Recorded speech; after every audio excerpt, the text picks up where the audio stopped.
not only because this is the 20th webinar the Jakarta Post has hosted in the past 4 months. Fortunately, we have a team of very bright fighters here in the institution, but also because of the team. Sharia finance is in Indonesia, especially, is very interesting recently because during the pandemic, it is one of the very few sectors that enjoying growth. Indonesia's Sharia finance assets grow 20% year on year in July to 1.6 quadrillion. Sharia banks have also been booking hefty gains in their profit during the pandemic. Indonesia's all of this is happening in contrary to the overall economic setting or economic backdrop of Indonesia that's set to enter recession this year in the third quarter, with GDP projected to contract 1.5% this year, according to IMF estimates. Against that backdrop, we are seeing recently 3 state-owned banks finally beginning their merger process to create a giant Sharia lender with total assets of between 200 trillion and 225 trillion. What's also encouraging is that recently in 2019, Indonesia's position in the Islamic Finance Country Index leaped 5 ranks to the first position for the first time, overtaking the position from Malaysia. And also interesting that the index actually mentioned the strong political will from the government and high-level political support, with a Sharia roadmap having been launched last year, and President Joko Widodo sitting as chairman for the National Committee on Sharia Economy and Sharia Finance, also known as KNEKS or KNEKS in Indonesian. It's interesting that we will have with us this afternoon His Excellency Bapak Kiai Haji Ma'ruf Amin, Vice President of the Republic of Indonesia and also Executive Chairman of the National Committee on Sharia Economy and Finance, to open today's discussions in a keynote speech shortly. In the discussion panel, we will also have the Director of the National Committee on Sharia Economy and Finance, Bapak Sutan Emir Hidayat. He is the Director of Islamic Economy Supporting Ecosystem at the National Committee.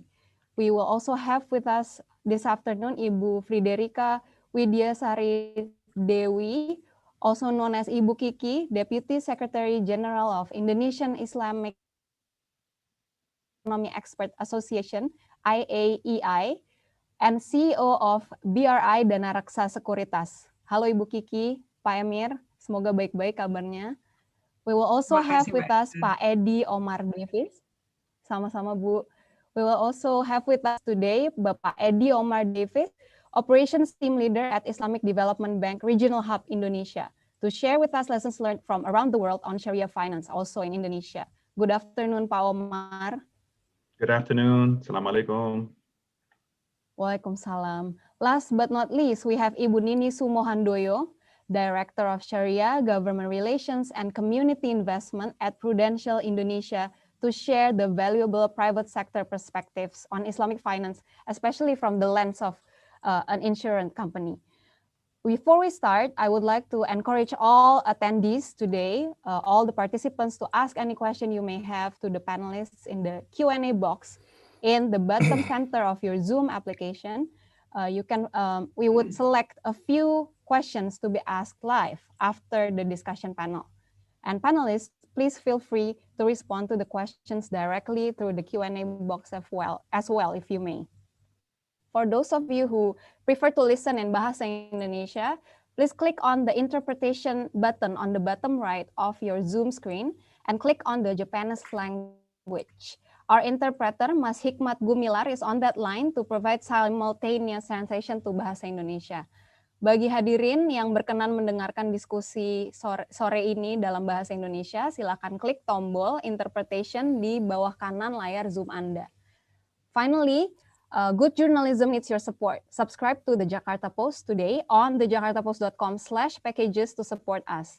Co-moderating this program with me today is Pak Endy Bayuni, a senior editor of the Jakarta Post, who will be leading the discussion panel going forward. Hi, Pak Endy.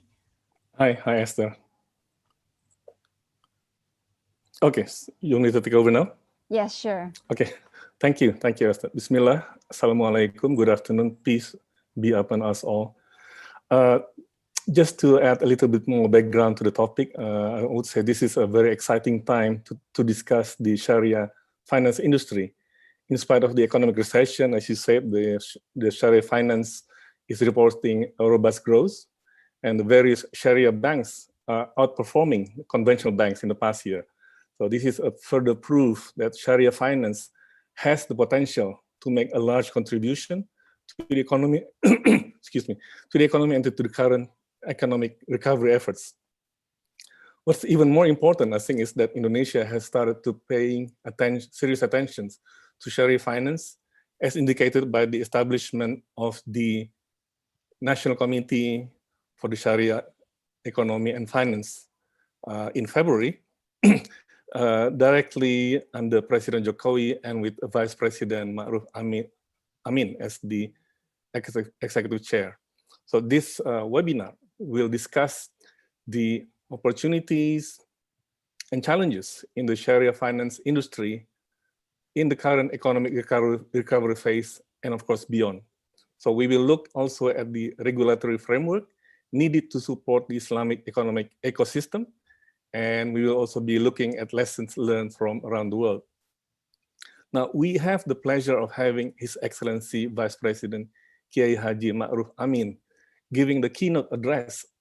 Unfortunately, given his busy schedule, we learned just yesterday that he could not join us, and he has sent his apologies, but he has sent us a video recording of his speech for the event.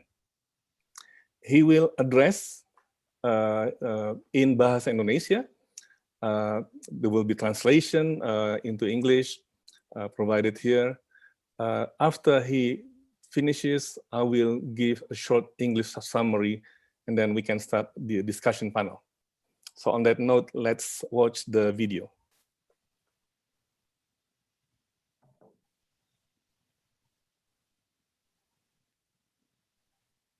Assalamualaikum warahmatullahi wabarakatuh. Bismillahirrahmanirrahim. Yang saya hormati pemimpin redaksi The Jakarta Post, para pembicara web seminar, para peserta web seminar. Marilah kita panjatkan puji dan syukur kehadirat Allah Subhanahu wa Ta'ala, Tuhan yang Maha Esa, atas segala nikmat dan karunia-Nya yang telah dilimpahkan kepada kita semua, sehingga kita dapat berpartisipasi pada acara web seminar yang diselenggarakan oleh Jakarta Post dengan tema Sharia Economy Gaining Momentum in Indonesia's Recovery, atau momentum ekonomi syariah untuk pemulihan ekonomi Indonesia. Saya mengucapkan terima kasih kepada redaksi dan seluruh jajaran Jakarta Post yang telah mengundang saya untuk memberikan keynote speech pada web seminar ini. Dalam beberapa hari terakhir ini, saya banyak sekali diminta untuk menyampaikan pemikiran tentang potensi ekonomi dan keuangan syariah serta perannya dalam pemulihan ekonomi Indonesia. Seperti kita ketahui bersama bahwa saat ini sebagian besar negara-negara di dunia, termasuk Indonesia, sedang menghadapi situasi sulit akibat pandemi COVID-19. Implikasi pandemi COVID-19 bukan hanya pada aspek kesehatan, tapi juga meluas ke aspek sosial dan ekonomi masyarakat. Aktivitas perekonomian menurun drastis seiring pembatasan kegiatan masyarakat guna mengurangi penularan. Pada triwulan pertama, perekonomian Indonesia masih tumbuh sebesar 2,97% year on year. Di luar dugaan sebelumnya, pada triwulan kedua tahun 2020, year on year, pertumbuhan ekonomi mengalami kontraksi sebesar 5,32%. Walaupun banyak negara sekawasan mengalami kontraksi pertumbuhan ekonomi yang lebih dalam, tetapi karena jumlah angkatan kerja kita yang besar, kita perlu memberikan perhatian yang sungguh-sungguh dalam menanganinya.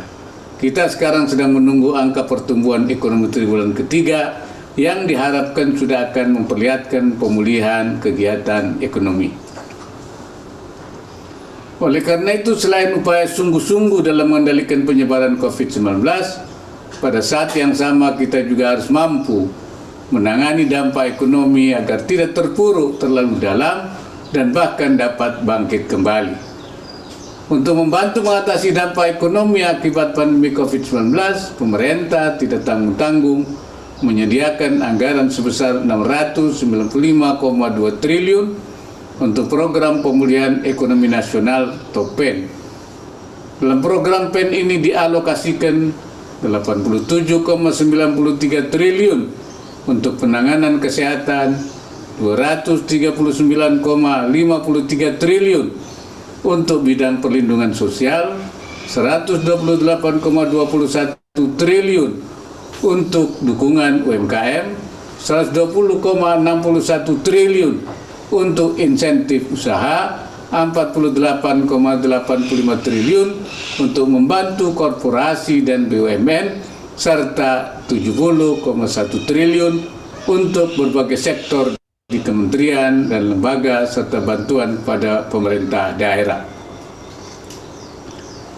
Tujuan utama program PEN adalah melindungi, mempertahankan, dan meningkatkan kemampuan masyarakat serta pelaku usaha, utamanya usaha mikro dan kecil. Program ini memegang prinsip asas keadilan sosial yang ditujukan sebesar-besarnya bagi kemakmuran rakyat dengan tetap menerapkan prinsip-prinsip kehati-hatian dan tata kelola yang baik dalam penerapan kebijakan. Berbeda dengan penanganan krisis sebelumnya, dalam menangani dampak ekonomi akibat pandemi COVID-19, pemerintah berusaha keras agar kesejahteraan masyarakat tidak menurun secara drastis dan kegiatan ekonomi, usaha mikro kecil tidak lumpuh. Untuk itu, seperti terlihat dalam anggaran PEN di atas, khusus bidang perlindungan sosial dan dukungan UMKM diberikan alokasi lebih dari 367,74 triliun. Dengan demikian, perlindungan sosial dan dukungan UMKM mendapat porsi lebih dari separuh anggaran program PEN. Keberpihakan pemerintah terhadap kelompok masyarakat miskin dan UMKM sangat jelas terlihat. Berbagai kebijakan diambil oleh pemerintah dalam rangka mempertahankan keberlangsungan UMKM dalam masa pandemi COVID-19 ini. Kebijakan yang diambil antara lain pemberian insentif pajak untuk wajib pajak UMKM melalui pembebasan tarif pajak penghasilan atau PPH, relaksasi dan restrukturisasi kredit bagi UMKM, pemberian subsidi bunga kredit bagi UMKM, serta berbagai kebijakan lainnya. Sebagai tambahan untuk mendukung kelompok masyarakat yang paling terdampak, termasuk kelompok UMKM, pada bulan Agustus yang lalu, Presiden meluncurkan 2 program yang sama sekali baru. Pertama, program subsidi upah yang ditujukan kepada mereka yang berpenghasilan di bawah 5 juta per bulan. Kedua, program bantuan pemerintah bagi pelaku usaha mikro BPUM atau yang dikenal dengan banpres produktif yang ditujukan khusus pada usaha mikro yang sedang tidak menerima pendanaan dari lembaga keuangan. Setelah UMKM ini diupayakan untuk dapat bertahan, selanjutnya UMKM perlu dipersiapkan agar dapat langsung bergerak pasca pandemi COVID-19. Hal ini dilakukan melalui perluasan pembiayaan kredit modal kerja dan skema penjaminannya bagi UMKM. Upaya tersebut dilakukan untuk memastikan keberlanjutan pertumbuhan ekonomi masyarakat kurang mampu dan menjaga keberlangsungan UMKM kita. Pengembangan ekonomi masyarakat kurang mampu dan UMKM ini sangat penting, mengingat sebagian besar masyarakat pengelola UMKM adalah umat. Oleh karena itu, pengembangan dan pemberdayaan ekonomi masyarakat kurang mampu serta UMKM secara langsung terkait dengan pengembangan ekonomi umat. Sejalan dengan pengembangan ekonomi masyarakat, pemerintah juga memberikan perhatian besar terhadap pengembangan ekonomi dan keuangan syariah. Mengingat potensinya yang sangat besar, Sebagai negara dengan penduduk muslim terbesar di dunia, masyarakat muslim Indonesia juga merupakan bagian dari kelas menengah yang perkembangan kemampuan ekonominya sangat cepat dan dinamis. Jumlah kelas menengah muslim Indonesia pada tahun 2020 menurut Boston Consulting Group BCG adalah 64,5 juta atau 27,5% dari 233 juta penduduk muslim Indonesia. Mereka membutuhkan pilihan produk, jasa, dan keuangan yang sesuai dengan prinsip yang dianutnya. Samping itu, kebutuhan akan produk halal merupakan bagian dari gaya hidup kelas menengah muslim yang dinamis tadi. Dengan semua argumentasi tersebut, saya melihat ekonomi syariah memiliki potensi untuk berperan besar dalam memperkuat ketahanan ekonomi nasional untuk meningkatkan kesejahteraan masyarakat. Karena itu saya menyebutnya sebagai arus baru ekonomi Indonesia. Belum lagi ditambah dengan potensi umat muslim seluruh dunia yang mencapai 1,8 miliar atau mencapai 24,1% dari total penduduk dunia. Ini merupakan potensi ekonomi yang luar biasa serta dapat dikembangkan dengan baik. Dalam upaya memanfaatkan potensi ekonomi dan keuangan syariah, pemerintah telah melakukan berbagai upaya termasuk penguatan kelembagaan dengan terbitnya Peraturan Presiden nomor 28 tahun 2020 tentang Komite Nasional Ekonomi dan Keuangan Syariah KNEKS. Melalui KNEKS ini, kelembagaan ekonomi dan keuangan syariah dipimpin langsung oleh Presiden selaku Ketua dan Wakil Presiden, selaku Wakil Ketua dan merangkap Ketua Harian, dan sebagai Ketua Harian saya memimpin langsung upaya pengembangan ekonomi dan keuangan syariah Indonesia. Dalam pengembangan ekonomi dan keuangan syariah, pemerintah akan fokus pada 4 hal, yaitu pengembangan industri produk halal, pengembangan industri keuangan syariah, pengembangan dana sosial syariah, dan pengembangan dan perluasan kegiatan usaha syariah. Namun demikian, pengembangan ekonomi dan keuangan syariah masih jauh dibandingkan dengan potensinya. Oleh karena itu, kita harus mendorong agar ekonomi dan keuangan syariah dapat terus berkembang dan menjadi penggerak pertumbuhan ekonomi nasional. Sebagaimana yang saya jelaskan sebelumnya, salah satu potensi besar adalah kebutuhan produk dan jasa yang sesuai dengan prinsip syariah. Oleh sebab itu, pengembangan industri produk halal menjadi sangat penting. Visi pengembangan industri halal Indonesia adalah selain untuk kebutuhan domestik yang sangat besar, juga untuk memperluas peran dalam perdagangan produk halal global. Pasar global memiliki potensi yang sangat besar. Pada tahun 2018, produk pasar halal dunia mencapai 2,2 triliun US dollar dan akan berkembang terus menjadi 3,2 triliun US dollar pada tahun 2024. Kita harus dapat memanfaatkan potensi pasar halal dunia ini dengan meningkatkan ekspor kita yang saat ini baru berkisar 3,8% dari total pasar halal dunia.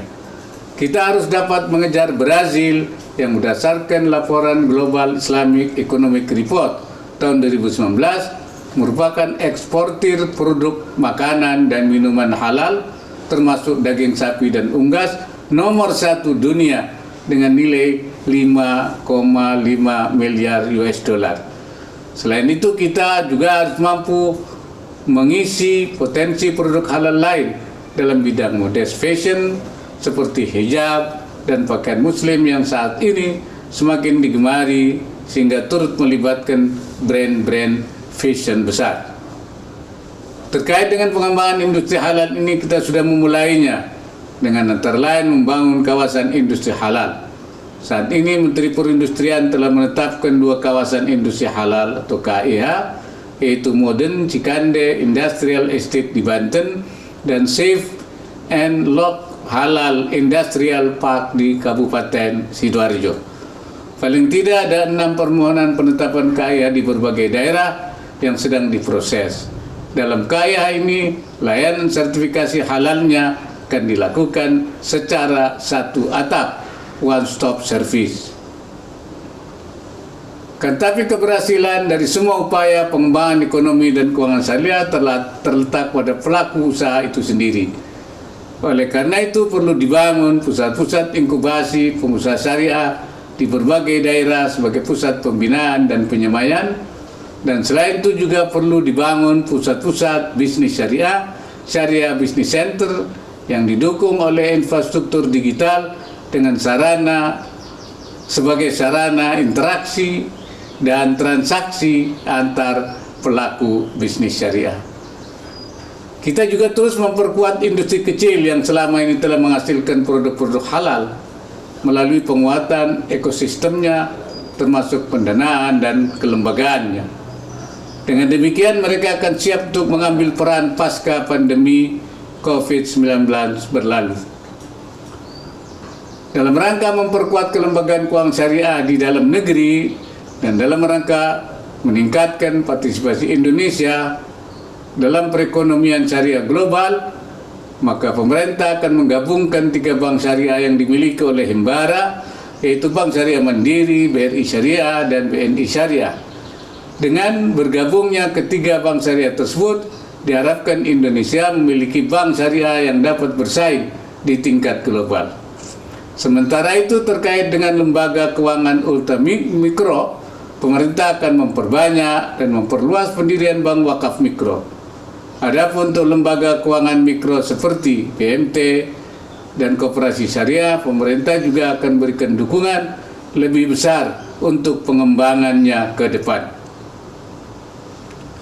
Pemerintah akan mendukung pengembangan wakaf mikro yang akan melayani kalangan usaha sangat kecil yang membutuhkan modal di bawah 3 juta, sedangkan kalangan usaha kecil di atas nilai 3 juta akan dilayani oleh BMT, Lembaga Keuangan Mikro Syariah LKMS, dan Koperasi Syariah.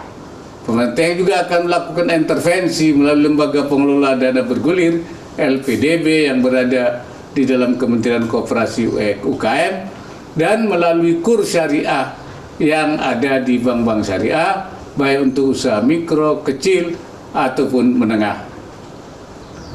Dengan berbagai kebijakan tersebut tidak ada alasan adanya kekhawatiran dari beberapa pihak bahwa rencana merger beberapa bank syariah milik pemerintah akan menutup akses UMKM dalam mendapatkan permodalan. Justru pemerintah tengah menyiapkan ekosistem keuangan syariah yang lengkap yang dapat menjangkau mulai dari yang paling kecil, sedang, sampai ke yang besar.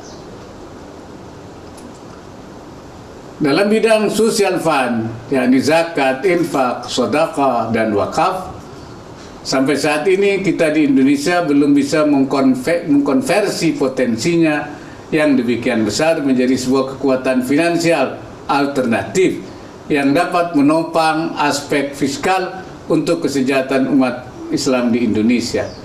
Dalam bidang zakat, infak, sedekah, saya akan terus mengawal Basnas dan LAS yang ada agar dapat mengambil berbagai terobosan sehingga potensi ZIS yang ada dapat dimaksimalkan. Dalam bidang wakaf, saya sedang menyiapkan adanya gerakan nasional wakaf tunai GNWT, dan yang terkumpul dari GNWT akan menjadi dana abadi umat yang hasil pengelolaannya akan digunakan untuk membiayai program-program sosial dan pendidikan untuk kesejahteraan masyarakat. Saya meyakini zakat, infak, sedekah, dan wakaf apabila ditangani dengan serius dapat menjadi pilar kuat pelaksanaan program kesejahteraan umat Islam. Saya juga memiliki keyakinan bahwa berbagai kebijakan dan langkah yang diambil oleh pemerintah, para pelaku usaha di bidang keuangan syariah, baik yang bersifat commercial finance maupun keuangan social finance, serta peran dari pelaku usaha di bidang produk halal dan pelaku-pelaku usaha bisnis syariah lainnya memiliki potensi besar untuk memberikan kontribusi dan berperan dalam rangka pemulihan ekonomi nasional. Menutup sambutan ini, saya ingin menekankan beberapa hal yang sangat penting terkait dengan pengembangan ekonomi dan keuangan syariah. Yaitu pertama, pengembangan ekonomi syariah secara keseluruhan harus memberikan kemaslahatan bagi seluruh masyarakat Indonesia tanpa terkecuali. Pengembangan ekonomi dan keuangan syariah dimaksudkan bukan hanya untuk ekonomi syariah semata, melainkan sebagai salah satu pilar untuk mendukung pemulihan ekonomi nasional. Yang kedua, karena kita menganut dual economic system yang saling melengkapi, pengembangan ekonomi syariah di Indonesia juga harus disinergikan dengan pengembangan ekonomi dan keuangan konvensional. Yang ketiga, pengembangan ekonomi dan keuangan syariah harus ditempatkan sebagai sebuah pilihan aktivitas ekonomi yang rasional bagi masyarakat, sehingga ekonomi dan keuangan syariah bukan merupakan hal yang eksklusif, tapi menjadikannya bersifat inklusif dan universal sesuai dengan prinsip rahmatan lil alamin. Bila semua rencana pengembangan ekonomi dan keuangan syariah dengan segala ragamnya dapat diwujudkan, maka saya percaya perekonomian kita akan pulih dan menjadi lebih kuat lagi. Sekali lagi saya mengucapkan terima kasih kepada direksi dan jajaran pengurus Jakarta Post. Saya harapkan agar Jakarta Post senantiasa menggelorakan serta mempromosikan ekonomi dan keuangan syariah di Indonesia agar terus berkembang sesuai dengan potensi yang dimilikinya. Sekian dan terima kasih. Semoga Allah Subhanahu wa Ta'ala meridai semua ikhtiar yang kita lakukan. Wassalamualaikum warahmatullahi wabarakatuh.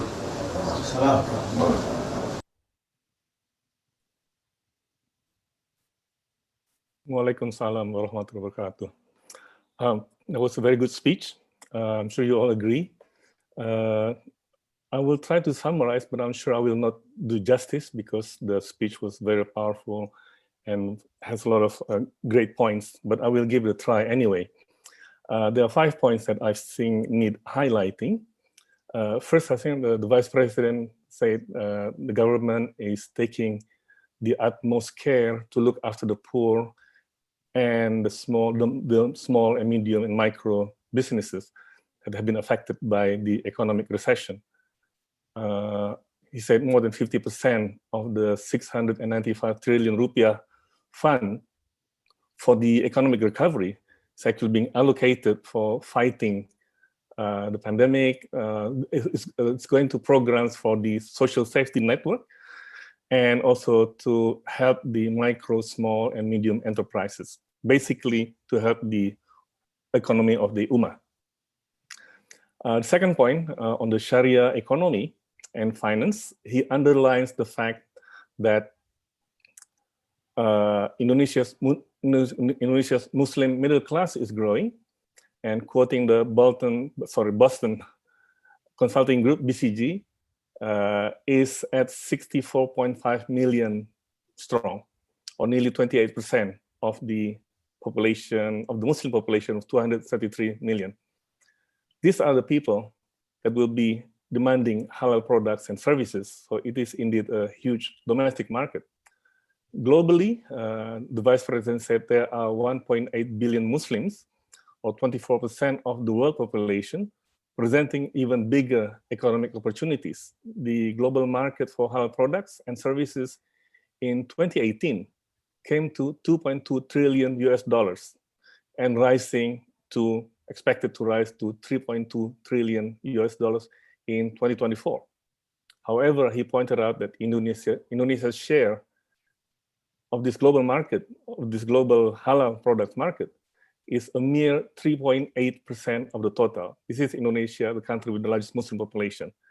And he made the comparison with Brazil, which is a Catholic majority country, is actually the leading exporter of halal products, primarily beef and poultry, with exports worth $5.5 billion in 2019.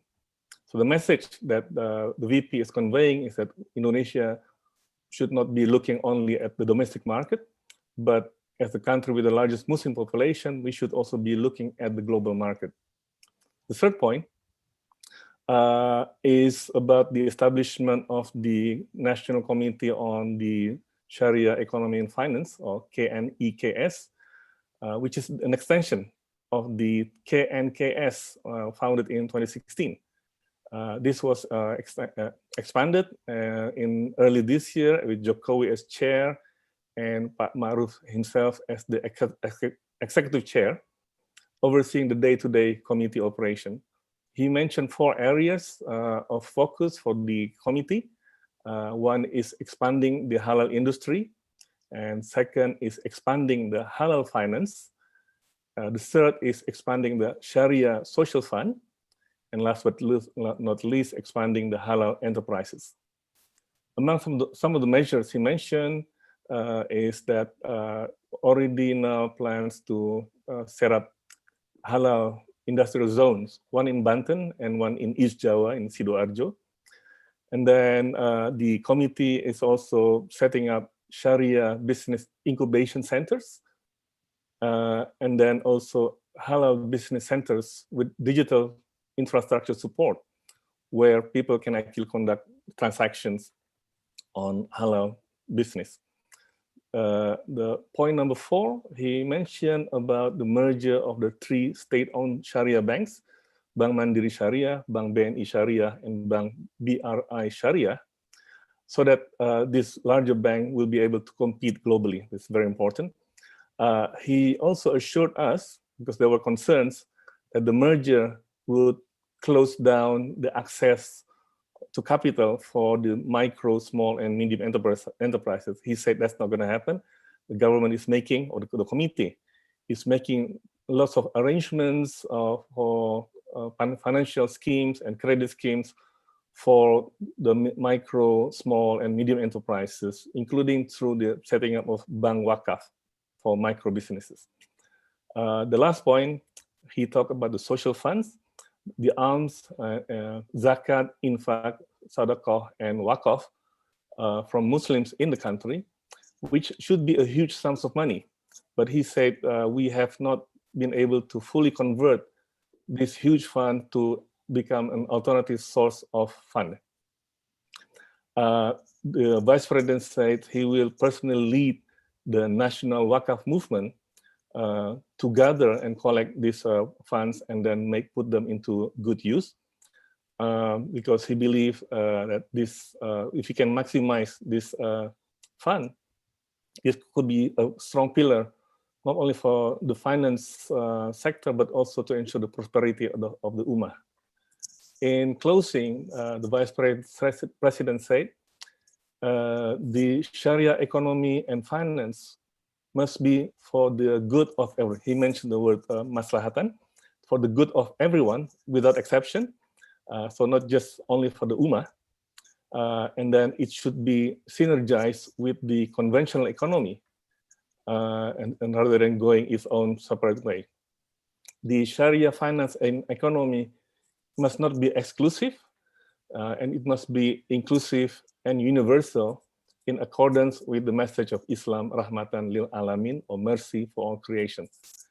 That was a very good speech, right? You all agree?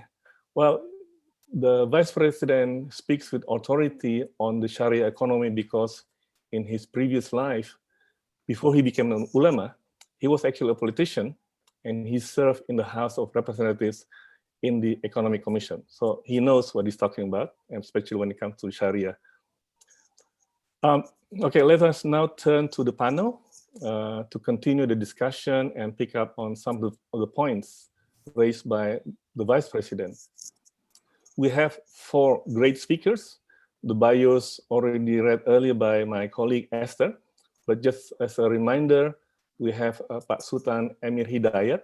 He's the Director for Sharia Infrastructure Ecosystem at the KNEKS. By the way, Pak Emir has been named among the 50 most influential Muslim in the world by ISFIN, which is a finance organization this year. Not for the first time, as been mentioned, he's been given this accolade several times already. We have Ibu Friderica Widyasari Dewi, or Ibu Kiki. She is the Deputy Secretary General of the Association of the Islamic Economic Experts.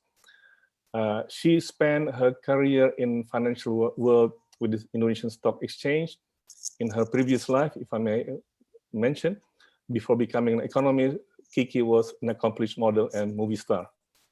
And then we have Omar Davis. He is the team leader of the Indonesian operation of the Islamic Development Bank. Last but not least, we have Nini, Ibu Nini Sumohandoyo. She is the Director of Government Relations and Community Investment of Prudential Indonesia Sharia. Now we have several questions we would like to ask to the panelists, and then each will take turn in answering the question. The first question, it looks like we are on the verge of taking off in terms of the Sharia finance and Sharia economy.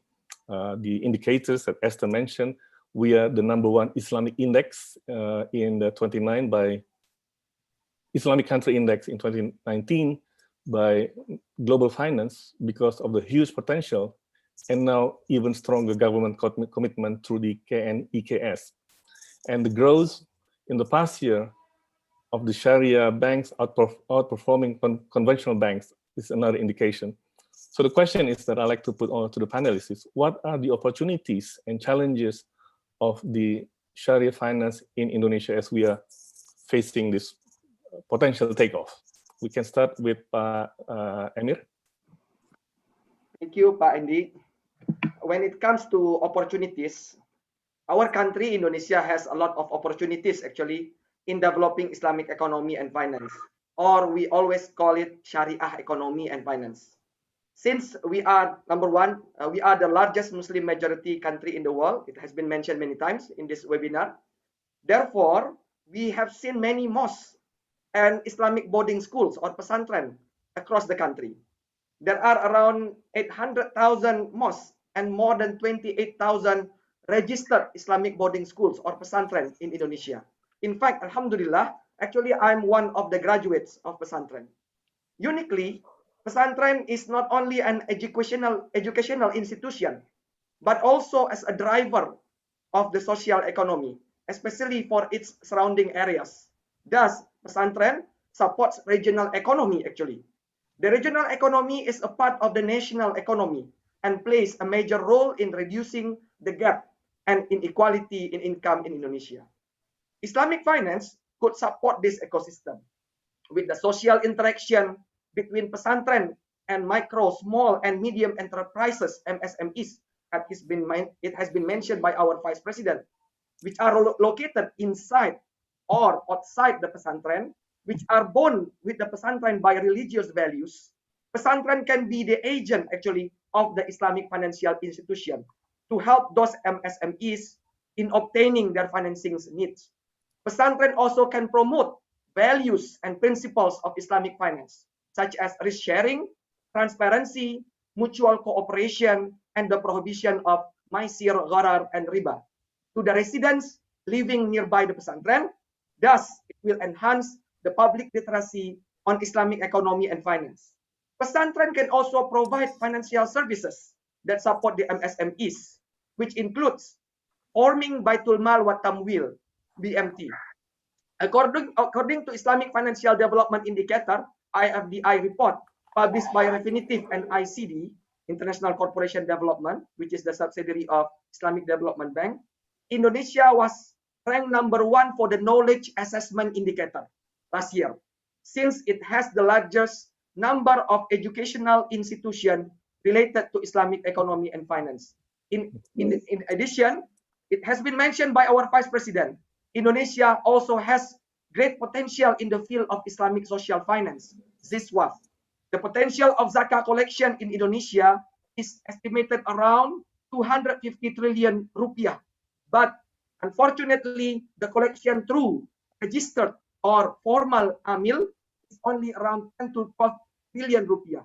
As for wakaf, there are 318,326 locations for wakaf land with a total of 50 million hectares spread throughout Indonesia. It means our wakaf land is actually much bigger than countries like Singapore, Monaco, and other countries. However, only 61% of them are certified land. Wakaf can actually be used for productive development programs where the benefits of wakaf asset can be distributed to benefit the poor and help MSMEs. However, there are challenges that need to be tackled in order to sustain the development of Islamic economy and finance in Indonesia. Among them, number one is Islamic financial literacy and inclusion. According to OJK, the national Islamic financial literacy in 2019 stood at 8.93%. It means only around 9 per 100 Indonesians know well Islamic financial products, while the rest, they don't know well. Meanwhile, the national Islamic financial inclusion rate stood at 9.1% in 2019, very far from its potential. Indonesia still has more regulation pertaining to Islamic economy and finance than other countries. However, they are scattered and sometimes split between too many regulators. It is also understood that Indonesia has the largest number of Islamic financial institutions, both formal and informal institutions, and also the largest number of retail clients in any single market. However, the exact figures are not known due to lack of data validity. Research and development, the last point that I want to raise here, has not yet become the basis for the development and acceleration of Islamic economy and finance. If we can tackle those challenges and if we can optimize the opportunities, inshallah, we will achieve our vision to be the global hub of Islamic economy and finance. Inshallah, indeed. Thank you, Pak Emir. Let me turn to Ibu Kiki. Pak Emir mentioned about the need to do research and development. As an economist, this is probably your area. Pak Emir also and also the Vice President mentioned about the gap between the potential, the huge potential, and our ability to actually convert or to tap on these opportunities. Ibu Kiki, please share us your thoughts on this topic. Yes, thank you, Pak Endy. First of all, Assalamualaikum warahmatullahi wabarakatuh to all Pak Endy, all speakers, and all audience. I think we have to thank Kiai Maruf Amin for his support and his contribution so far. I'm one of the witness who see his contribution that has been doing great in supporting Sharia economic in Indonesia. So actually, I was working with him in Dewan Syariah Nasional, Majelis Ulama Indonesia, to get a fatwa number 80 for Indonesia Stock Exchange, Mas Endy, and I can tell you that ever since Indonesia Stock Exchange got a fatwa, then the capital market, Indonesia capital market, has been growing amazingly. So I think, yeah, I can say that Sharia is the answer for investment, for finance. Yeah. So back to your question previously to Pa Emir, the opportunity. As we all know that Indonesia is the country with the biggest Muslim population in the world. So we have the market, Mas Endy. So the main thing that all producers in the world looking is the market itself. We already have it in our country. But the problem is, we are behind than other country in tapping the Sharia opportunity, but we are heading to the right direction, Mas Endy. So with the support of the governments and all parties, the business, the people here, I believe we will achieve there. So talking about opportunity, we all know that Indonesia now is the biggest halal product consumer in the world. Say for food and beverage, for fashion, for tourism, yeah. But for the producer, we are so far behind that even Pak Yai mentioned about Brazil, a non-Muslim country that become the biggest producer of halal product in the world. So actually, first, back to the question, the opportunity is there, is here actually, that we have the huge potential of the market itself. So we need to tap it. So the problem is, Mas Endy, before we thought that our product is actually halal, but it's not like that because halal needs certification. Yeah, we haven't worked on that long before.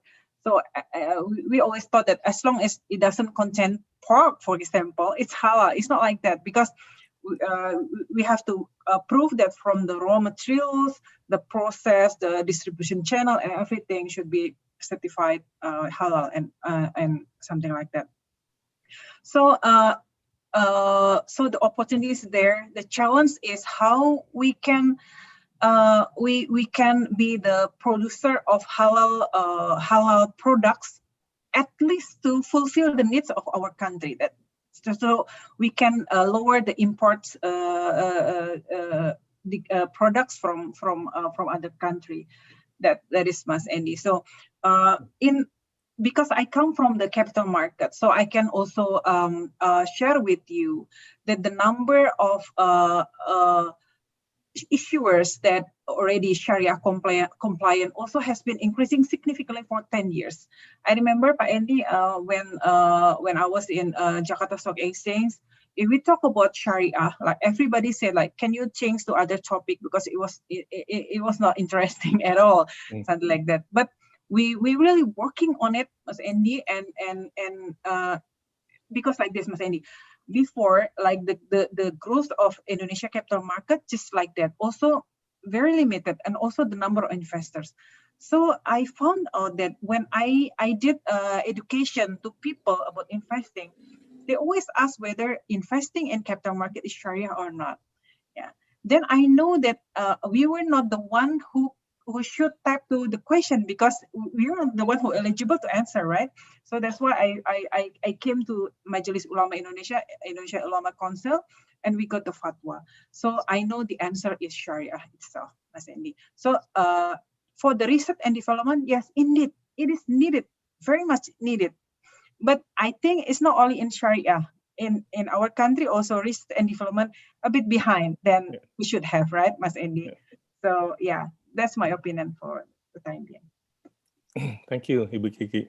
Well, indeed, when you shared about Indonesia being the largest consumer of halal products in the world, and then we also are a net importer of halal products, and we're talking about huge deficit, and that's really the challenge.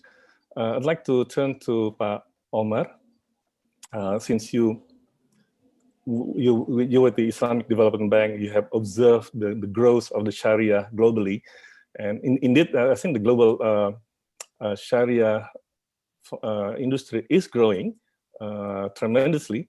There are now people who are not Muslims. They are also buying, for example, Sharia bonds, because they are guaranteed to be ethical, observe the ethics. Definitely money will not be invested in tobacco, alcohol, and gambling. Pak Omar, maybe you can share with us about how you see the development of the Sharia economy in Indonesia in comparison with other countries. Thank you very much. First of all, to His Excellency, the Vice President, Republic of Indonesia, to my respected panelists, distinguished guests, those that are also on the Zoom call. Assalamu alaikum wa rahmatullahi wa barakatuh. Thank you very much for this opportunity. I think just in general, the opportunities for Islamic economy, Sharia, finance in Indonesia is tremendous, as everyone has said. But I think we've, of course, mentioned the fact that Indonesia is the largest Muslim economy or a Muslim population. But in fact, Indonesia is the largest Muslim economy of the OIC member countries, the Organization for Islamic Cooperation. Indonesia is over $1 trillion. This is more than Saudi Arabia, more than UAE, more than Turkey. Indonesia is in a tremendous position to really take advantage of the Sharia economy, the opportunities for halal industries. It's in a huge position. Not only that, but with the abundance of the natural resources that Indonesia has, and also the capacities in all of the sectors. I think if we just mention, for example, in the transport sector, obviously you may or may not know, but Java is one of the most densely populated islands in the world. So the issue of transportation, the issue of mobility, providing the financing for improving the connectivity is huge, not only from roads, transport, rail, but also aviation. Also, I think in the context of this pandemic, which I'm sure we will talk about a little bit later, the issue of the areas of healthcare, opportunities in the healthcare sector. And I know Emir talked about the Waqaf. I think utilizing or using the Waqaf land for healthcare, for hospitals, I think that this is one area, one great opportunity if these business models can be fully developed. Also in the mining sector. So there are tremendous opportunities for Indonesia, not only for its human resource, but also its economy. For example, also in the agriculture sector. For example, 33% of all of our financing to Indonesia came in the agricultural sector. So Vice President mentioned about the livestock, in fact that the halal industry for livestock, but also the produce, different kinds of produce for domestic use as well as for export. Huge potential. One of the challenges, I think we've mentioned some of the challenges, but I think for me, some of the challenges is not only availability of Islamic financing instruments, but I think is also the utilization. Because if we look at Indonesia and other IDB member countries, Islamic Development Bank member countries, their utilization rate is very high with various Islamic products. But the utilization rate in Indonesia is quite low, and it could have a tremendous room for improvement. So I think for me, that's one of the major challenges, how to increase the utilization, how to build the confidence to use those products. I think that is a tremendous area for improvement. So again, I think the challenge is not so much the availability. I think the availability, if you look at it compared to our other member countries, the availability of Islamic insurance, of sukuk, and other instruments are available just as much as in other countries. But the utilization is low.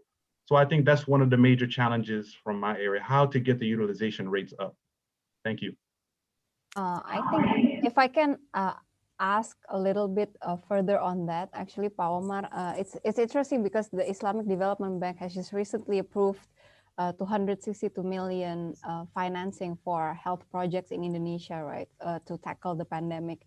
I think for us, as a journalist, I am especially keen to understand the thinking behind that and how is it going to create any effects, if any, to the overall Sharia finance in general in Indonesia. Yeah, I think in that point, I think we are very proud of that. I think this COVID-19 really shook the world, and the area of healthcare improvement in Indonesia needs to improve and needs to enhance itself relative to a country that is in the G20. So yes, not only did we finance the hospital project, there were 6 hospitals in one actually that IDB financed. So I think in terms of this kind of refocus to the social benefits, the social welfare of the people, I think that was really shook everyone. That our healthcare could be improved. Our social development, our social programs can be improved. So that shook us, the IDB, it shook us. And as a result of that, we repivoted to more social development programs, like in the health sector, like in the agricultural sector. How can we strengthen that? Because those sectors are touching the population more maybe than maybe the larger economic development or economic development sectors. Thank you, Omar.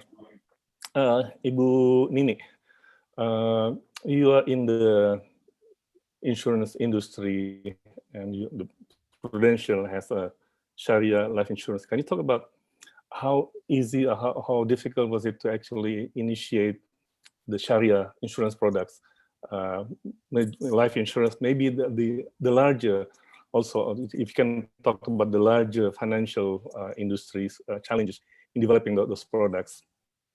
Yeah, thank you. And first of all, good afternoon to all the speakers and all the webinar participants. And thank you for Jakarta Post for hosting this. So I listening to the previous speakers' comments, we agree that there are of course challenges, but then with challenges comes a lot of opportunities as well, right? And I think we all would agree that the number one challenge would probably be the Sharia literacy, financial literacy in the country, because although we are the most, we are a country with the most Muslim population, but majority of Indonesian people, based on our surveys, do not understand the Sharia concept. Yeah, and that goes with, of course, the life insurance Sharia concept. So if I may sort of like start with the challenges, Endy. So OJK, Pak Emir mentioned earlier about OJK literacy index. So the Sharia industry literacy index is only 4%, and the Sharia is even lower, it's much lower, let alone inclusion. Yeah, so it's really an area where a lot of people don't understand and are not aware of. When we talk about consumer education or Sharia socialization, we oftentimes immediately think about educating the consumer, right? The public at large, right? Now, based on our experiences, the most important socialization or consumer or education on Sharia should actually start from within.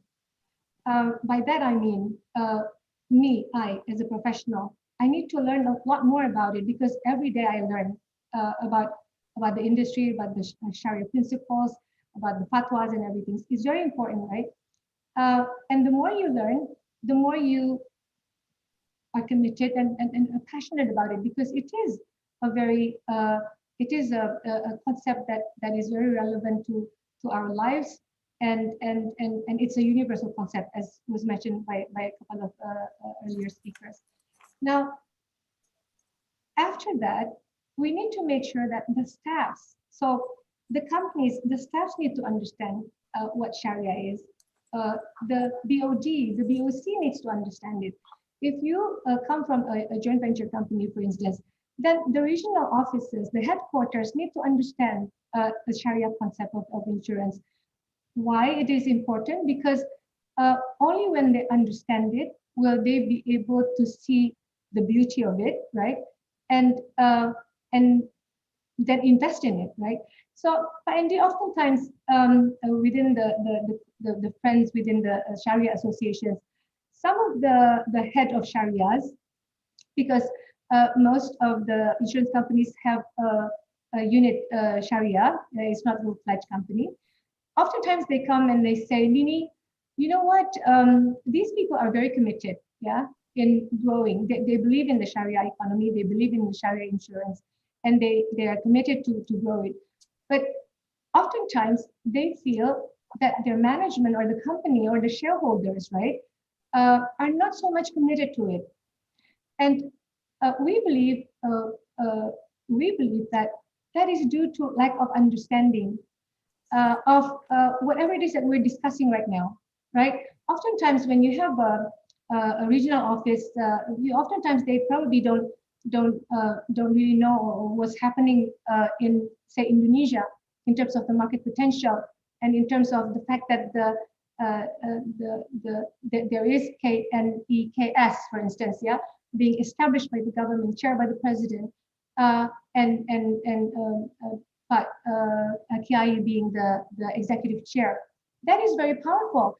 And Pak Emir, if I'm not mistaken, within that KNEKS, almost all the ministers are within the committee, right, Pak Emir? So you see how powerful that is, right? But all this information are not necessarily being communicated to all the stakeholders that need to understand it. And so this is what we learned in Prudential, for instance. The reason why we are able to gain the trust of the consumer is because from a top down and down up, I believe everybody at least seek to understand, and everybody get very excited about it. And some of us are very passionate about it. And we keep on communicating and communicating, explaining, socializing. And so we have a lot of trainings built within the company through our crew university, for instance, and also for our sales force. Now,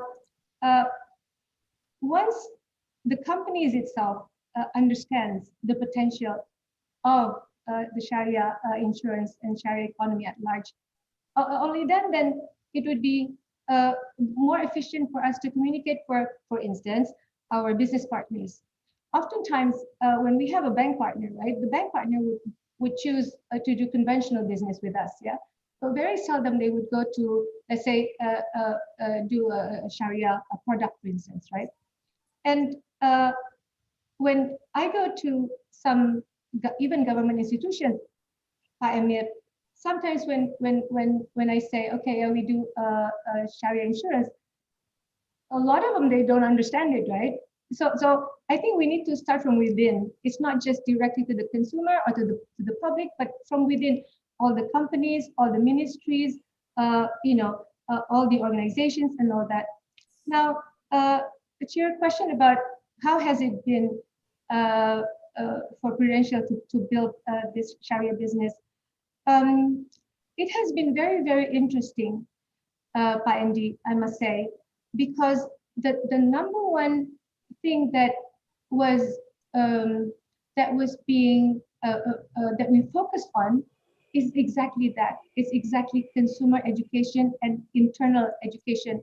We have more than 117,000 agents, salespeople, yeah, and these people are being trained. We have a robust training program from the very beginner until the most advanced. And as we know, this is Sharia is inclusive. So there are a lot of agents who are also non-Muslim, who are also keen to offer Sharia offerings. And so they have, again, a different type of training, because it's not easy. Sometimes I think language could also be a barrier, meaning if you look at a lot of the materials when it comes to Sharia training, yeah, there's a lot of sometimes Arabic words in it, yeah, and a lot of people, even Muslims, right? But most of us don't speak Arabic. So when you learn something, it's like sometimes you're intimidated by it already, or there is a barrier, a psychological barrier to it, right? Even when we communicate to the consumer as well. So there are so many things that needs to be done, and in Prudential, we have been, and we still will be doing that, because that's very important. And if I may borrow, Emir, if you remember, in the Vice President's interview, in one of the interviews, Vice President had said there are actually two segments, yeah, for Sharia segments. One is the emotional segment, and the other one is the rational segment, right? I think he mentioned also earlier, right? So the emotional segments are people who would buy only Sharia, yeah, only Sharia compliant products. Now, when we approach this segment, it's probably easier because they understand the concept already, although perhaps not the insurance concept, but they understand the Sharia concept already. Now, this segment consists of about 25-27% of the Indonesian Muslim, and this is based on our survey, yeah, which was conducted in Q1 of this year. Now, the rational Muslim are Muslims who care about the benefits, they care about the return, they care about the services. if they shop around, yeah, they compare with the conventional product, right? Now, when they do that, we need to make sure that first we are competitive. So again, Mr. Vice President also mentioned that there is a healthy competition between the Sharia industry and the conventional one, which is good because competition is good as long as it's healthy, right? Because the consumer will win at the end. But this is something that we need to, in our opinion, think more thoroughly about. How do we make insurance products or just products in general, Sharia compliant products, not only interesting, not only market friendly, as again Vice President's wordings, but how can we compete with the conventional product, right? Now, the industry is encouraged to be innovative, right? To be creative. And yes, we have to be more, of course. But the thing is, the products needs to be supported by regulations, yeah, and fatwas. Now, the banking industry, Pak Emir, correct me if I'm wrong, have, I think, more than 100 fatwas, yeah? Now, the insurance industry is relatively new. We only have 9 fatwas. And because of that, whenever we want to come up with a product that have no fatwas yet, we need to then consult and discuss with quite a number of stakeholders. Now, it has been going on very well, but sometimes the processes take quite some time to issue, yeah, in terms of issuing a fatwa. So this is probably an area that we can improve to make sure that in terms of going to market with Sharia products that are competitive with the conventional products, it could be faster. So I hope that answers some of your questions, Endy. I think I'll just stop here first. Thank you. Thank you, Bu Nini. I think the question of literacy or illiteracy of Islamic finance has been mentioned several times by the speakers. I think Ibu Kiki mentioned that 10 years ago, nobody wanted to talk about the Sharia stocks. But that's, of course, that's changing because the global Sharia or halal products market is growing. The figure that I have is 2.5 trillion rupiah, dollars, sorry, globally, and it's growing. So the second question to all the panelists is about the low literacy and what needs to be done to increase greater public participation. I think Ibu Nini mentioned maybe fatwas is the way to help increase this literacy.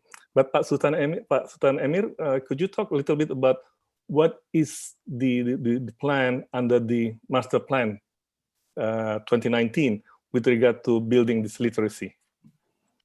Yeah. Actually, the issue of literacy, it needs a lot of collaboration. It is not something easy to take care. Okay. It takes collaboration and synergy from various stakeholders, ranging from the government, industry players, academia, and the general public. And I think our webinar today is a good example of the needed collaboration. So if we look at our MEXI, our Master Plan of Islamic Economy 2019-2024, there are in total 47 strategic programs. And if I'm not mistaken, this is I have to check again. Yeah, around 7 initiatives are related to education and research, and around 11 of them are related to promotion, legal, and external affairs. But what I remember now, at the moment, last year we already created a national strategy to enhance literacy through formal education. This is the thing. And from the national strategy, it maps and the needs of literacy from even childhood age, childhood ages, until the retirement ages. So if you want to know in more details, you can access the national strategy from our website, www.kneks.go.id. And of course, at the moment, through ISEF, we already decided, and today we announced the winner of Islamic economic branding competition. We have decided, actually the vice president in fact chose the final brand for the Islamic economy. We hope that the chosen brand will be a way for all the stakeholders in Indonesia, Islamic economic stakeholders in Indonesia, to communicate. And the brand is expected to also to make the awareness becoming more simple than before. Like, when we see Nike logo, simply a tick like that, but everyone knows the logo, right? And Bu Nini has mentioned that when it comes to Islamic economy, when we explain to the general public in Arabic words or in complicated financial terms, they will not understand. But hopefully, by the simple logo, with, of course, behind the logo there is philosophy, and with a good tagline, inshallah, the literacy of Islamic economy and finance will improve in the years to come. And most importantly, also massive campaign and programs like this should be made more often, that do not only target, let's say, the people in cities, but also the people in the rural areas. So that's why we are at the executive management of KNEKS. We are collaborating with many parties, including those who are in, let's say, rural areas, to ensure that the message of Islamic economy reach the rural areas of Indonesia. Maybe that is my answer at the moment, Pak Endy. Thank you, Pak Emir.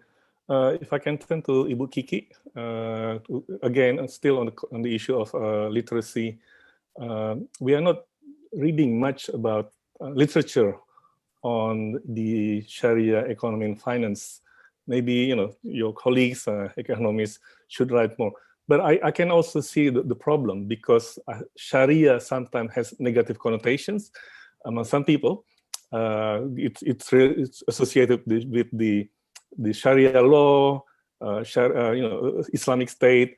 Of course, that's not what we are talking about. Maybe can you explain how we can overcome that challenge, which makes it difficult for us to talk about the Sharia economy?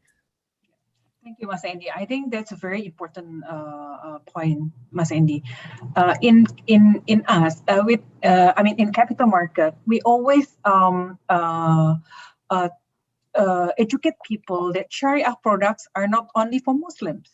It's even in other part of the world, like in UK, one of the Sharia hub, especially for Middle East investors.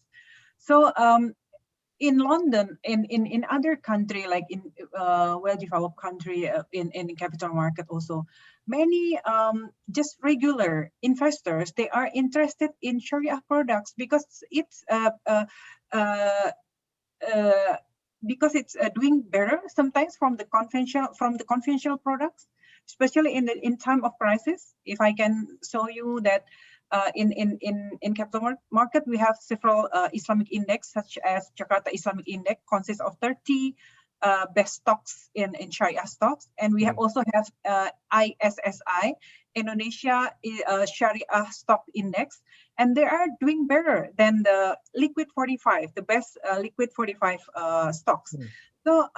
So that we always campaign to people, especially in Indonesia, that Sharia product is not only for Muslim, it's actually a good investment. Yeah, that's we want to tell people about it. And talking about literacy, Mas Endy, I think in Indonesia we have problem with not problem. It's too pessimistic.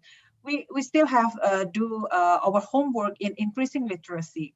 In now, I think the highest literacy index is for banking. Yeah. If we talk about capital market, insurance, non-bank financial institution, I think it's lower, especially also for Sharia economy. So we have to work on it. Yeah. First, we have to have a capacity building for people, like to educate people. Yes, like related to Ibu Nini say, we have to do it within first. Yeah. For example, in Bursa Efek Indonesia, in my company right now, we have to educate our people first, yeah, to understand about Sharia itself. Yeah. If we talk about Sharia, I don't think that many people understand about the concept itself. Even for us, yeah. If we when we did education for Sharia products, we always work together with Sharia National Board. Yeah, alhamdulillah, I'm a member of Dewan Syariah Nasional, Mas Endy, but it's talking about fatwa. Yeah, I'm more comfortable to bring somebody from MUI, so they can answer all the question. When people are convinced, yeah, then the rest, they are willing to invest or to do to have investment in Sharia. So. And the second one, Mas Endy, we have also have to be careful with the good governance of this Sharia product. So sometimes, yeah, people, unresponsible people, they put chop on Sharia label or halal, and also in investment, but actually it's a scam also. So we have to make sure that this Sharia products, Sharia instruments are all in a good governance and also the risk management. Because I believe that investors are very rational. We as Bu Nini said, Pak Kiai also said, they're emotional and rational. But I think we will tap for emotional. That's easier because they understand the concept. We just have to educate them about the product itself. But for rational people, I think if we can say that this Sharia compliance instrument is doing better, for example, than the conventional one, I think they'll go for it, Mas Endy. So that's my point. Hope answer your question. Omar, can you share with us your thoughts on how we can increase this literacy based on your experience working in different countries, different Muslim majority countries? Yes, thank you very much. First, I think the very good points by Emir and Nini and also Kiki on this kind of a literacy. I think from the perspective of the IDB, of course, most of our member countries are Muslim majority countries, but some of those member countries are Christian majority countries. So I think one point that Nini mentioned, I think to demystify the words, you see. And one thing I would say that I'm a convert to Islam 25 years ago when I was a student. So when I first came into the religion, of course, I had a crash course in learning the terms. But really, if you break the terms down and make the terms simple to what the core issue is, so Islamic insurance, Islamic insurance, or insurance in this way.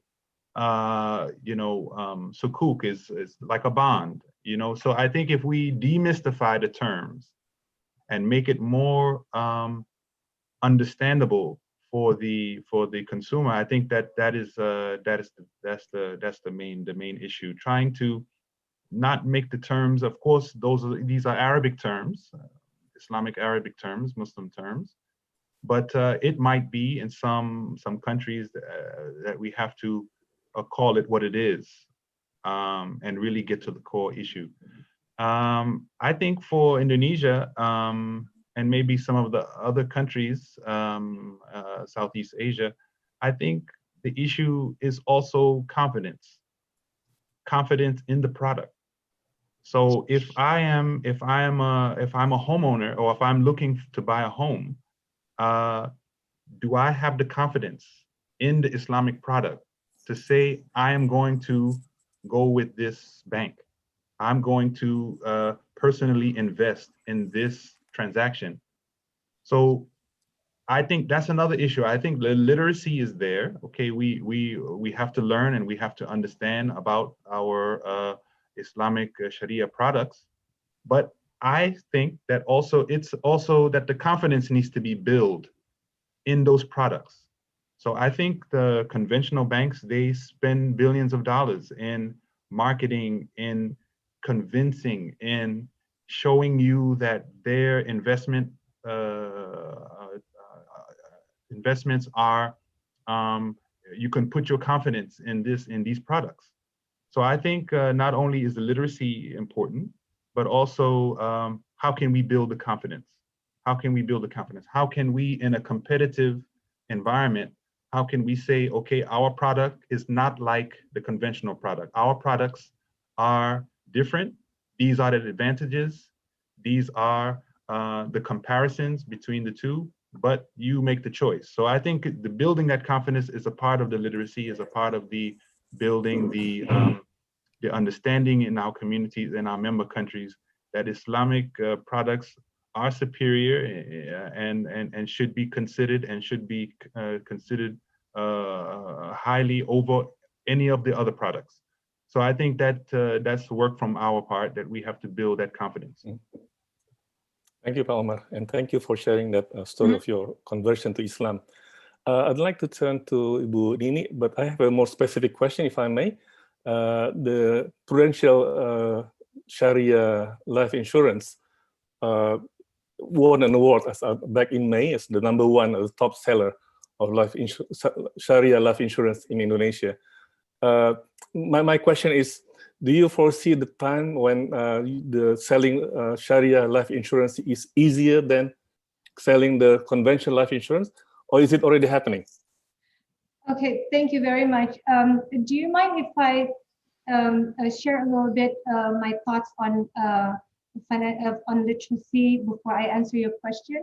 Please go ahead. Yeah, because I'm really passionate about this financial literacy. So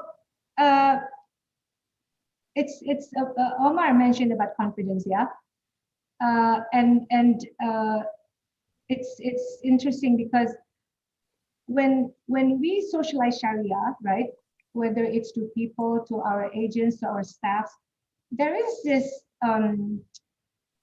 perception that Sharia insurance is old-fashioned, or it's only for old people. It's not modern. It's not dynamic. It's very exclusive.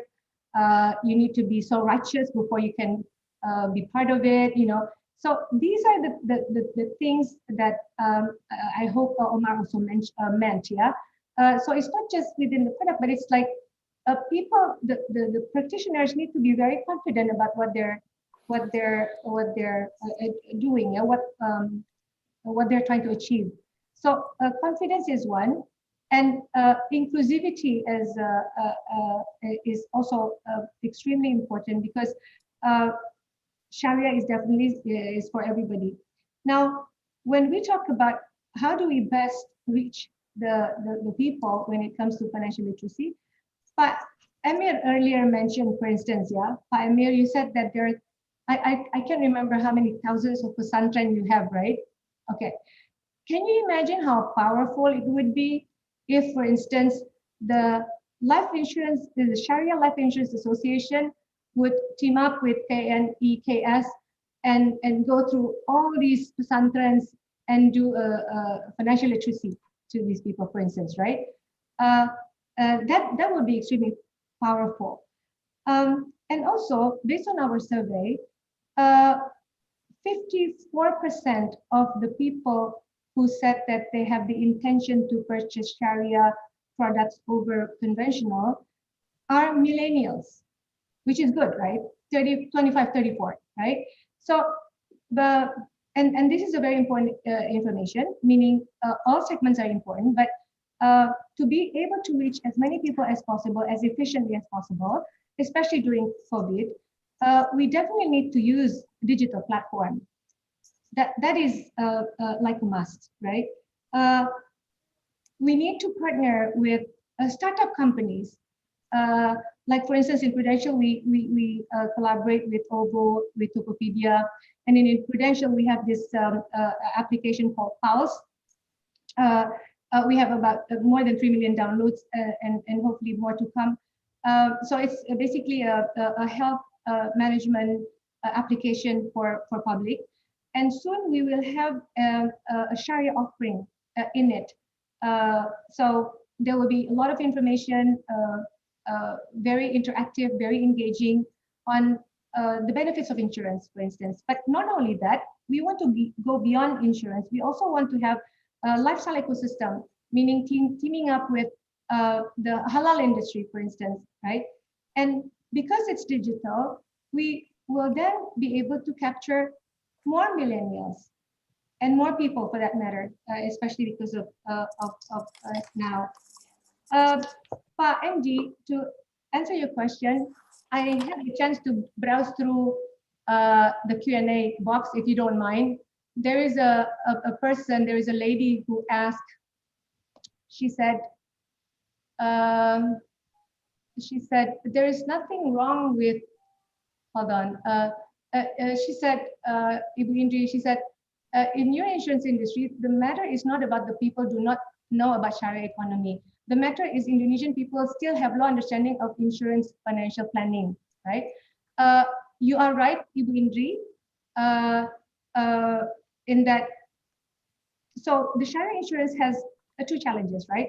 Number one, the fact that a lot of people still don't understand the concept of insurance. As I said, insurance literacy index by OJK is only 4%. That is very low, yeah? Let alone inclusion. So not only that we need to explain what insurance is, what the benefits of insurance, but then we need to also explain about what Sharia insurance is, right? But the lady said that there's nothing wrong with the understanding of Sharia concept. I wish it were like that, because survey says, even OJK index said, that the understanding of the Indonesian people towards Sharia insurance is very, very low. So you can imagine, Pak Endy, selling life insurance has its own challenges, but of course it has its own rewards, because we're doing good, we're helping our the Indonesian people to have better protection, to have peace of mind, right? But if I may go back, because we launched our business unit back in 2007, Pak Endy. So it's been 13 years now, right? The difference between now and then is that, and thanks to the government, thanks to also KNEKS, and also thanks to IAEI, because Ibu Sri Mulyani being the chair of a person of IAEI and other organizations, right? In the past years, there's so many events like this one, right? And it's appreciated by not just the people, I believe, but also by the industry, because we are being helped by this type of socialization. Now, it's easier in a way because people started to understand, or at least the awareness of Sharia insurance is better now, and that a lot of the trainings have been adjusted as such so that it's very layman, very inclusive to non-Muslim as well. By the way, the growth of non-Muslim customers in Prudential, the growth is 54%, which is very high, right? So it's very inclusive. And so, but there's still a lot of homework, Endy, and the biggest homework is still education, in our opinion. Thank you. If I may add, Pak Endy. Yes, please, Pak Emir, please do. First, of course, we will be very happy to cooperate again, Bu Nini, always, and we held many events last time, and of course we hope to cooperate again, holding more events in the future. Second thing, also from what Ibu Nini said, actually the formation of KNEKS as a committee is a way actually to spread literacy among the ministries and relevant authorities, since the committee is chaired by His Excellency Joko Widodo directly, as he's our president, and managed daily by His Excellency Ma'ruf Amin as the executive chairman. And again, you mentioned the members of the committee actually are 16 ministers and head of relevant institution that will execute KNEKS strategic programs. We are at the executive management is only to come out with policy recommendations, strategic programs, and other substances related to Islamic economy and finance. But the execution is or lies with the ministries and head of relevant institutions. For example, we are the Vice President talked about halal industrial zone. Even though the regulation came from Minister of Industry, however, if you look at the process how he came out with that regulation, the executive management of KNEKS was highly involved behind. So when he came out with that regulation, it means Ministry of Industry now is more aware of Islamic economy and finance, and including halal industry. That's why now, alhamdulillah, we have established 2 halal industrial zones, one in Banten province and another one in East Java province. So by involving more ministries and authorities within KNKS, it is a way for us actually to enhance the literacy of officials, public officials on Islamic economy and finance. Thank you, Pak Emir, for that addition. Last question, again for everyone. Indonesia, we still have a long way to go in terms of building the Sharia finance and Sharia economy. This is admitted by Pak Ma'ruf Amin. I think all the panelists all agree.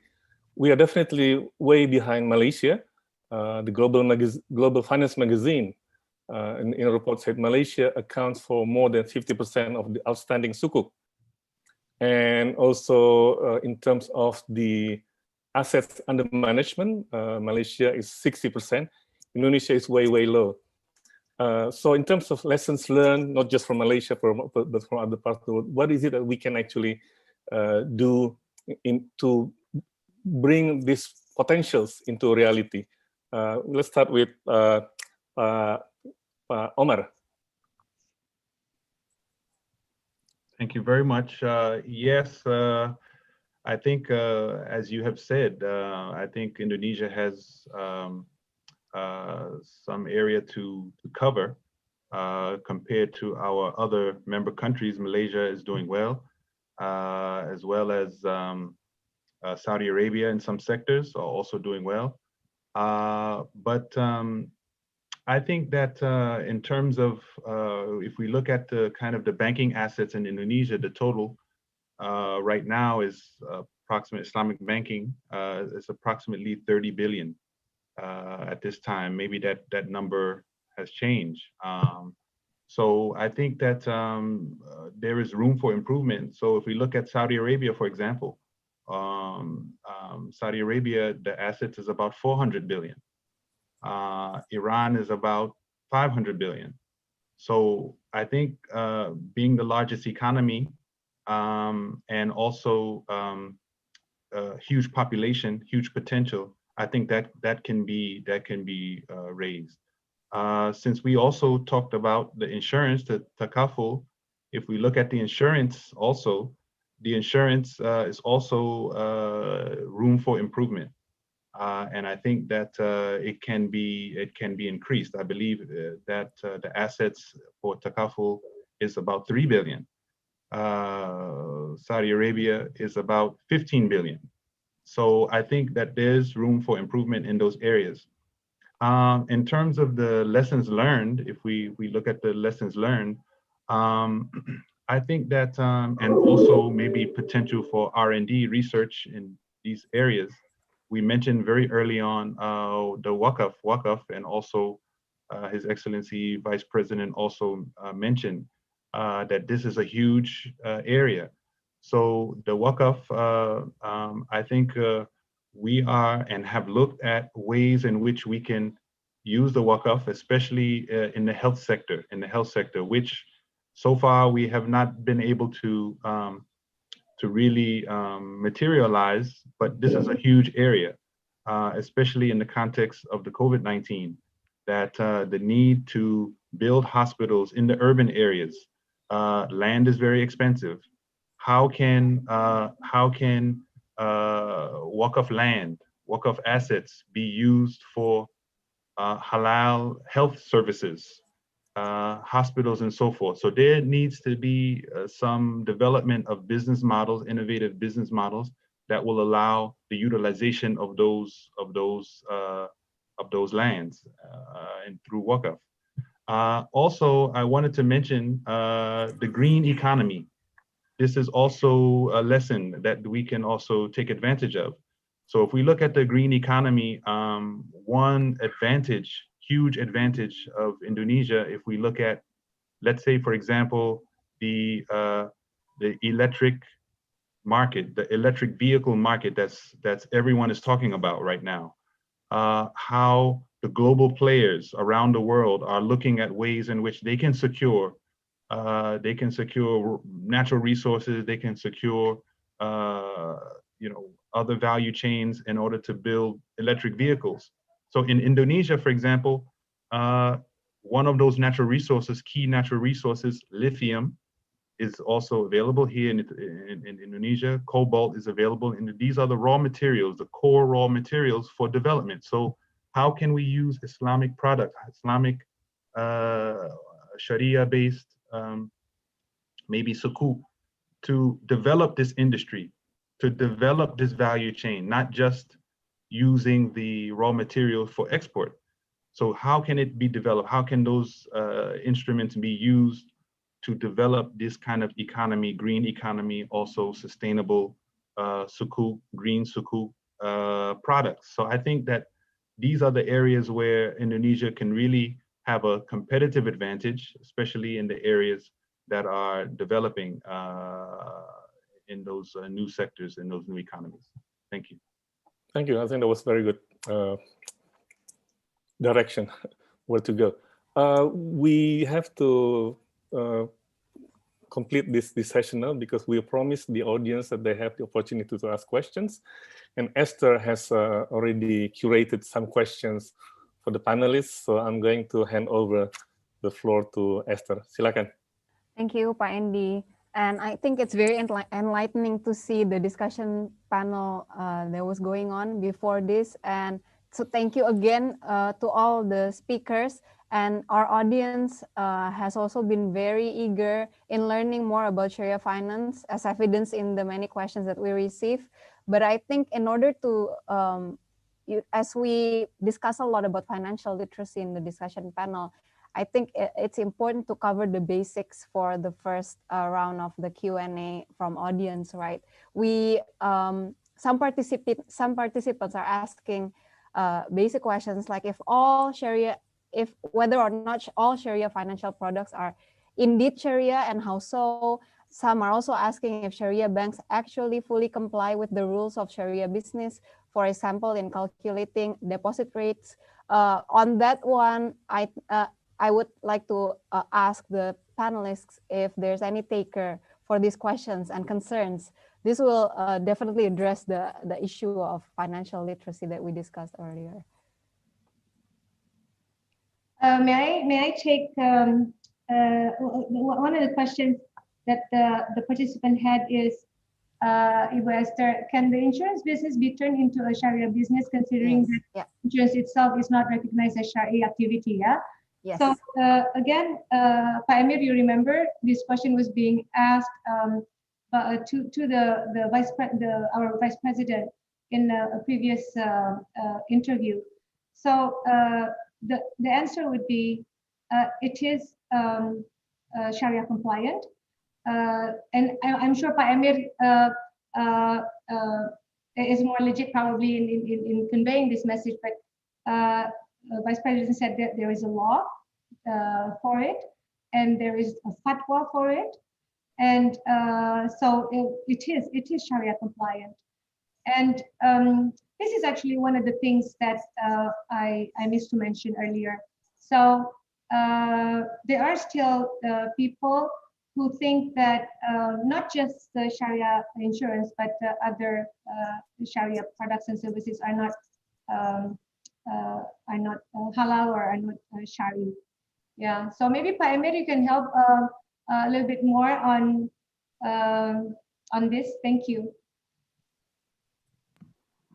Yeah, there is a misconception within the public saying that some Islamic financial products are not halal. You need to remember that there is a Sharia governance within each Islamic financial institution, which including Islamic insurance or takaful. You know, each Islamic financial institution within their organizational structure will have Sharia Supervisory Board. In Bahasa Indonesia, we call it Dewan Pengawas Syariah, who will monitor and check, yeah, and ensure that all transactions, all products, even before the products are to be launched, they have to check and to see whether there is available fatwa that support this product. If not, then they will go to DSN to get, and probably Dr. Kiki will be able to explain in more details about this because she is a member of the DSN. And then after that, you know, after it's checked and then it is launched, and there will be periodic monitoring on this in this regard. And also in the capital market, there is a rule for an instrument to be called Sharia compliant. There is a rule to fulfill. Otherwise, you will not pass the screening. So I will leave to Dr. Kiki to explain in more details about that because she's the expert in this regard. Thank you, Dr. Emir. Okay, let me add on what Emir and Bu Nini already said. Yes, Alhamdulillah, I'm one of the member of the DSN. So every time a company or even OJK or bank, a central bank request for fatwa, all the DSN member will gather and we will discuss one by one, word by word. It's amazing. I must convey that those people in DSN MUE, they're all ulamas, but they're very knowledgeable in finance. I must say that I'm so amazed and I'm proud of them. Yeah. So we discuss this one by one with all the fiqh, all the guidance and everything. So if fatwa already launched, means already passed all the discussion of all ulama from all in part of Indonesia is member of DSN. That's first. And the second one, OJK and central bank also, they have a regulation that have to be obeyed or followed by all entity who will launch a Sharia product. Pak Emir already mentioned that inside the company or entity itself, there is already a Dewan Pengawas Syariah. So from them already passed, and then must pass to the regulator as well. So it's staging, and I can say that all products that already have a Sharia, namely Sharia product, it has to pass all the requirements that needed to be called Sharia product. That's what can I add to the answer, Mbak Esther. Thank you. Also, I would just say, just for real quick response, also in the Islamic Development Bank, we have Sharia committee of scholars from many countries. And they are also studying, and they are also proposing different products. It's tested. It is very deeply scrutinized, very deeply studied and challenged in all ways before it comes out. So like the panelists said, whatever products that we have in terms of Islamic Sharia compliant products, the Sharia committee first studies very well before it comes out. and before we can present these products to the member countries. Thank you. Thank you all speakers for your answers. And I think I may have to add from the consumer's perspective. If you are a consumer wanting to invest or purchase a Sharia financial product, you should be well aware of what you're signing up for, right? So there's terms and conditions, and the process of the governance behind that product launch should also be there as well. So if there's no guidelines on the governance of that product, you should ask yourself again if you are supposed to purchase or invest in that Sharia financial product. If I may, Ibu Esther, to make it clearer, for example, if we talk about Sharia compliant share, there are at least 2 screenings. The first one, the core businesses of the entity that want to be listed in the Sharia, in the Islamic index. If they are, let's say, involved in haram activities or even in harmful activities, they will be out regardless of let's say the second screening. For example, if they produce alcoholic beverage or let's say pork and other things, yeah, and even tobacco, they are out from the first screening. Yeah, and then in the second screening, in Indonesia context, there are many ways actually. In other countries they different. In Indonesia context, they will look at how much, for example, the debt, yeah, of course, interest-bearing debt, yeah, of this entity, yeah, compared to, let's say, total asset, or in some country compared to market capitalization.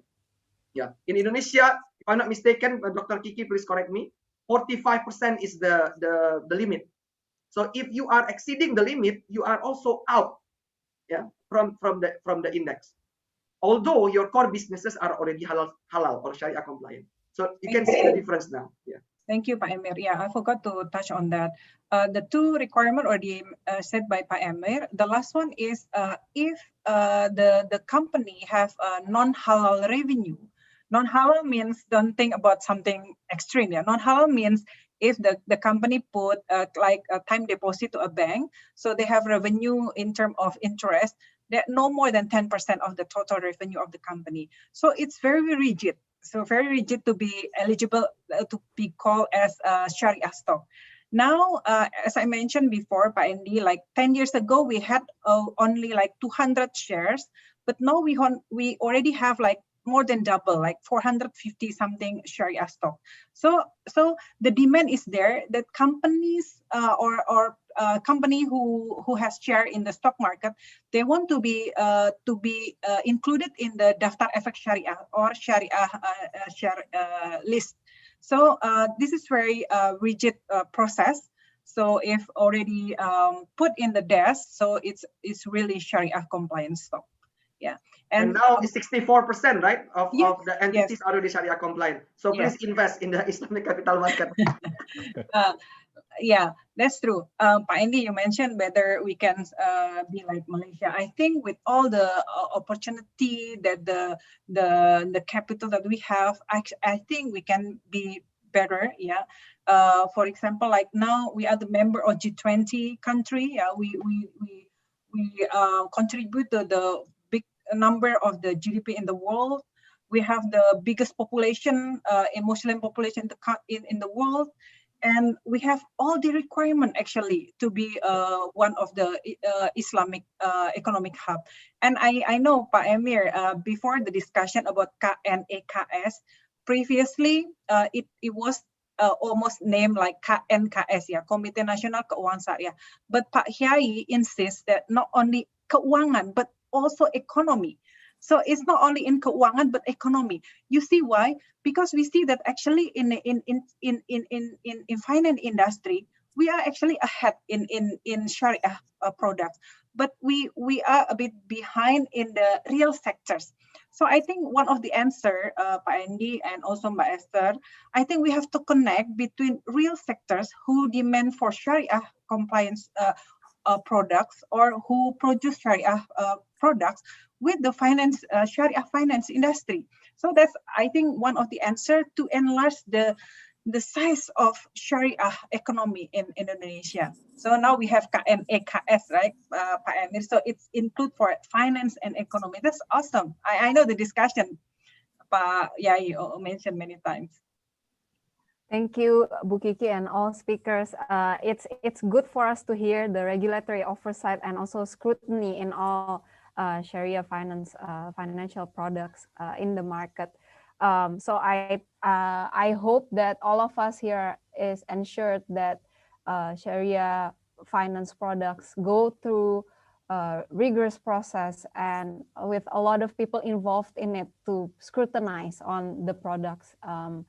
And the second question, I think it's been mentioned a lot as well in the discussion for Pak Omar, I think, and other panelists.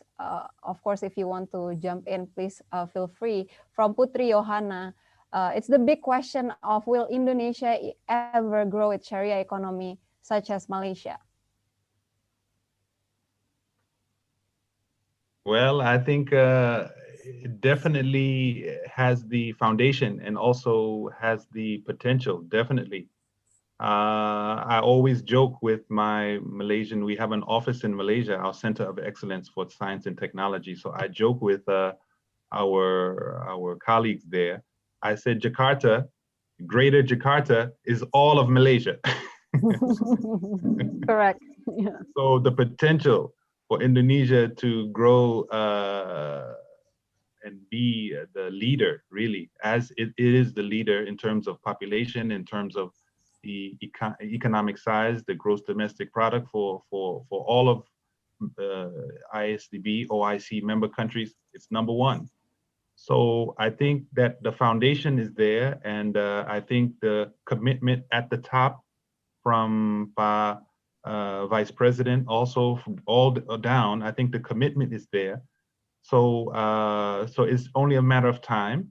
And I think that all of the institutions, the regulatory framework that is developed, different instruments that are coming. Of course, you all know in 2018, 2019, the Sukuk, the green Sukuk that was issued there. This is, of course, tremendous. So maybe they and other member countries had head start, but that doesn't mean those who had the head start will win the race at the end. So I think that Indonesia is very much in a good position to really make a lot of gains in the next few years, inshallah, in the next 5 years or in decade. I think Indonesia is in a good position to make very positive gains. Thank you, Omar. If I may add, sure, Pak Amin. Sure. Yeah, it is very possible, inshallah, but we need your help. How? Number one, you need, after this webinar, you need to start using Islamic financial services. Use Islamic banking products, use takaful products, use Islamic capital market products. Without your participation, it's just a dream. But if you participate, if we collectively participate, and it is okay to compete for something good, because fastabikul khairat, right? You can compete in the good things, right? Yeah. Although Malaysia is our brothers and also the same race as us, right? But we need your participation. Starting from after this webinar, if just listening to the webinar and do nothing, it's useless. Do something. Very good point, Pak Emir. Start from yourself. That's a very powerful, encouraging, and a good point as well, Pak Emir. Thank you for listening. Esther, may I send a message to Pak Emir just very quickly? Sure, Bu Nini, please. So Pak Emir, after this webinar, again with the spirit that you have just now, let us do pesantren and ministries. Let's do financial literacy to these ministries and pesantren. Yeah. Agree, Bu Nini. Agree. Perfect. Thank you. I'm extremely happy that the Jakarta Post has served as a platform for these good things to happen. So hoping that more good things to come in this, especially in the Sharia finance sector. And last but not least, this is our last question from Marsu Dion, this is actually the theme of our webinar today. How would you judge that Sharia economy can work well to contribute to Indonesian economic recovery? I think Ibu Kiki, in your area, in your service as the CEO of BRI Danareksa Sekuritas as well, just recently we're seeing increased public interest in Sharia financial products, right? Just yesterday, in fact, the government sukuk offering was oversubscribed. 20 trillion bids were made in the auction, and the government only ended up taking 12 trillion. I think this is one example of Sharia finance contributing to Indonesian economic recovery, since the proceeds of that sukuk auction will be used to finance Indonesia's COVID fight. I think for all panelists, if you have any other thoughts about this, how Sharia finance can contribute to the economic recovery. Yeah, I think I can add on. That's true, Mbak Esther. That's one of the facts. But besides that, actually, in this crisis, people tend to move their investment to safe haven instrument. I think sukuk one of it, and also the use of the sukuk and also ORI 18 is still in the term of offering. It's also will be used to help the economic recovery program in Indonesia. So I think it's one of the fact that people are participating more on that, and also used to help the economic recovery. And also, Mbak Esther, back to the very basic of the concept of Sharia economy. Actually, it is used, or is attempt to have for umat, from kemaslahatan orang banyak, for people kemaslahatan orang banyak, something like that. So actually, with the Sharia economy, we are trying to gather people to do the Sharia economy to the better of people, especially in Indonesia. That's the basic concept of economy Sharia, Mbak Esther. Thank you, Ibu Kiki. Any other speaker want to add on that? Yeah, if I may, just in the short time that we have, Sure. I think that if we look at all of our Muslim countries, all of our member countries of the OIC, they're all looking for new market, new opportunities. And of course, many of the economies are oil and gas economy. So obviously, because of the oil and gas, or because of the pandemic and because of other constraints, maybe the use is decreasing.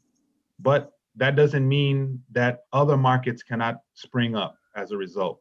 So as I mentioned earlier, I think the areas, I think there was an article recently in the Bloomberg News about the LG Chemical that wants to invest in battery production in Indonesia.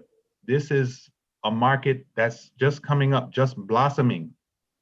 So perhaps, I'm not sure how the financing will work, but perhaps this is a way, this is the area to get into. Of course, we all know the traditional markets, the traditional sectors that we are all in.